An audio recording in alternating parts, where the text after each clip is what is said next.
Hello guys, in my previous video I asked you what's your opinion over the future of the religions.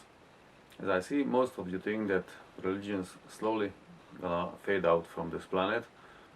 Probably only on those places will remain religion, which place education cannot reach.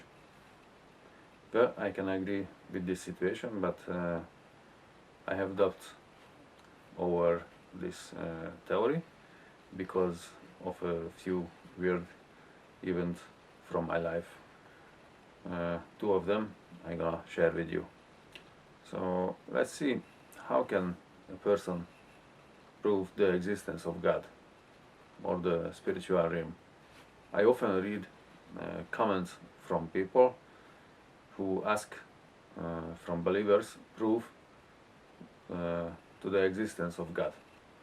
As I see these people who are asking a proof, they have a scientific way of thinking. They think that to prove the existence of God should be in the same way how you prove the existence of a bacterium. They forget that to prove the existence of God with science is useless because God do not exist in the physical world.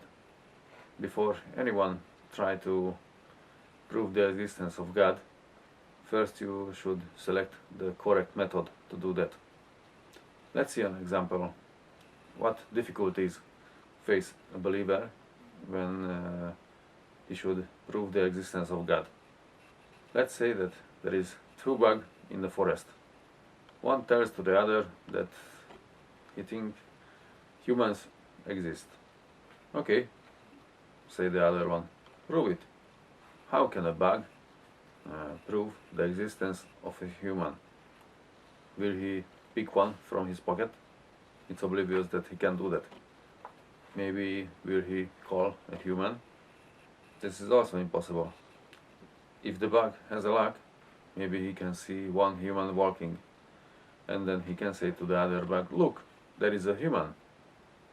But the other bug probably gonna say, this is just another type of monkey. A believer has more difficult task to prove the existence of God because God do not exist in the physical realm. So how can a believer prove them? Well, there is something what Jesus told to us. Jesus said, ask the Father and then He will give us. Of course, this doesn't mean that you ask money or love. So if you ask something and you receive it, that can be a proof for you that God exists. Also, if something strange happening for a believer, this can be a proof of the existence of God or the existence of the spiritual realm. But probably a non-believer gonna find a rational explanation of the situation. So the proof of the existence of God and the spiritual realm still remain subjective proof. Let's see another example before I share my story with you. Let's say there is two people who living in a kingdom where money do not exist. None of them saw a king, but one of them think there must be a king who control all of this in the kingdom. Otherwise, how can this society work so smoothly? The non-believer would say this is the normal way how a society works, just like a family. Everyone knows what must be done. There is no need for a king. The believer still thinks that there must be a king. And the non-believer says, okay, prove it. The believer cannot prove with science a position in the society. Even if he would be so lucky that he would know personally the king, he cannot pull every time on a wire a king to show to a non-believer, look, here is a king. So what can do the believer? How can prove the believer the existence of a king? Maybe he can try to prove by the work of the king or some similar thing. Example, if he would be able to see the royal carriage, then he would say to the non-believer, "Look, here is the royal carriage. The king must be inside. Who else deserves such a carriage like this than the king?" Probably the non-believer would say, "Ah, this is just a carriage for the carnival. Look, the driver, he looks like a claw in that funny hat with that big feather. They're just going for a carnival. Don't be a fool." If a peasant wants to meet the king, or at least want to enjoy the grace of the king, always the peasant must take the first step, and not the king. A peasant never will be in the position to see a king every time when he wants. If TV, radio or newspaper wouldn't exist nowadays, still nobody wouldn't be able to see or hear the president, right? Now imagine what's the situation if someone wants to prove the existence of a king who exists in a spiritual realm. The task is much harder. Now I tell you two stories from my life, which is some kind of proof for me that God and the spiritual realm exist. The personality of the people I will not reveal, because nowadays in the era of science, God and the spiritual realm belongs to the fairy tales. It's like the society stigmatizing the believers. And I don't want to cause problem for those people who belong to my story. To make it clear, those events only strengthened me in my faith and didn't make me to believe. What made me believe in God is the teaching of Jesus. What I have studied after that I read the comments of the criticizers of Jesus. Let's see what happened with me. I was around 23 or 26 years old, I don't know.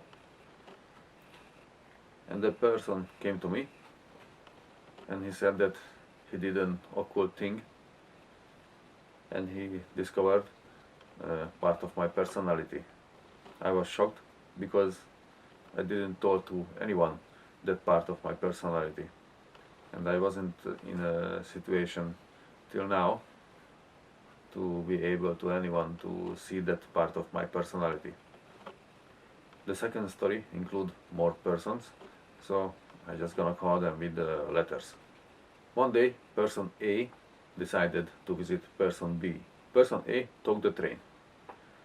When person A went down from the train to take another train, a stranger went up on the train and looked at his eyes and said, "The problem what has the person which you're gonna visit was not happened by the will of God." Person A didn't take this seriously and he find it weird, this information. When he arrived to person B, there was person C who suffered an accident. So person A and person B went with person C to the hospital. Person B decided to speak with the doctor because about 1 week, every day he feel worse himself. After the doctor observed person B, he told to the person that he must receive a medical treatment, otherwise he gonna die. After a few weeks, two strangers knocked in the door of person A, and they were asking oil and flour. Sorry, I don't know how to pronounce it correctly in English. You know, this white powder what you're using to make bread.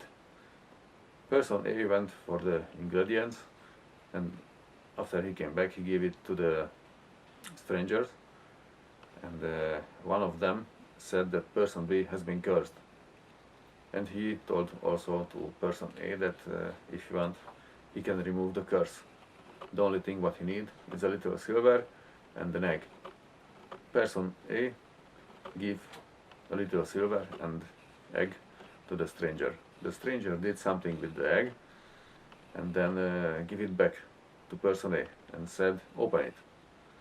Person A opened the egg and found something black inside. And then the stranger said, "This was the curse, what I have removed from person B." Later of this situation, person B met with person D, who was living somewhere close to person B. But person B didn't know person D. Person D heard the story of person B, and he asked person B if he met with his neighbor on those days when he started to feel bad himself. So person B said that accidentally he went on the field of his neighbor on those days. Person D asked him if they were spoken with each other, or what did during that time his neighbor. Person B said that his neighbor was working on his field, and when he saw him, he went on his knee, took some soil from the ground, and started whispering while he looked at him. Person D said that's the way how usually his neighbor curse other people. Now I'm curious, what's your opinion of this story? What is the rational explanation of these events from my life? Please explain it to me. At the end, I would like to recommend a lecture to your attention. It's about the Lucifer effect. There was a person in the prison who was covered with full of shit. I found this lecture interesting. Maybe you're gonna find it also interesting. The link, you're gonna find it under the description field. Thank you for your attention.